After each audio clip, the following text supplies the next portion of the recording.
Bring up the chart, if you would, and what we've got here is massive zero bound for the Fed funds target rate back 40, 50 years of Volcker inflation. Before, Yellen's gift is going to be negative real yields. I mean, that's all there is to it. Inflation adjusted, disinflation adjusted, we still got some negative yields, don't we?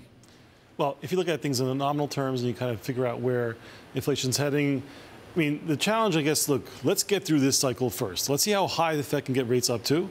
And eventually, if we do have a downturn, then maybe we'll have actual negative rates in the future.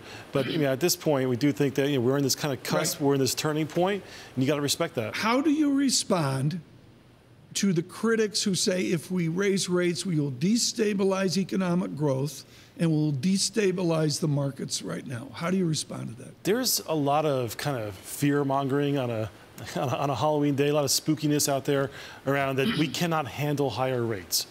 And I think that the way that this has been kind of executed and the plan that they've tried to put in place, both with the rate decisions as well as the balance sheet policy, it's meant to kind of put you on a gentle glide path.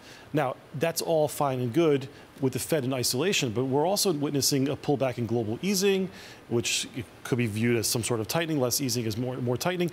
And other central banks have turned the hawkish corner, and they're starting to raise rates too.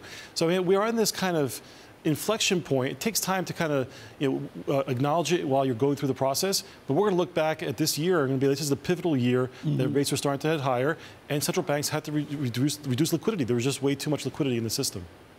I want to go to Greg Valliere, still with us from Horizon Investments. Greg, as an external observer, as in somebody not living in the US, I'm wondering, has the whole process of picking the Fed chair become over-politicized? And what are the implications of that?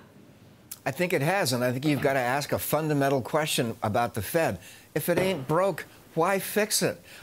Janet Yellen has presided over a strong economic recovery that looks sustainable and a strong stock market. So the idea that she's being replaced must lead to the conclusion that there's some politics involved. I think the big issue is regulatory policy. She went to Jackson Hole 2 months ago and endorsed warmly regulating Wall Street. That did not go over well at the White House.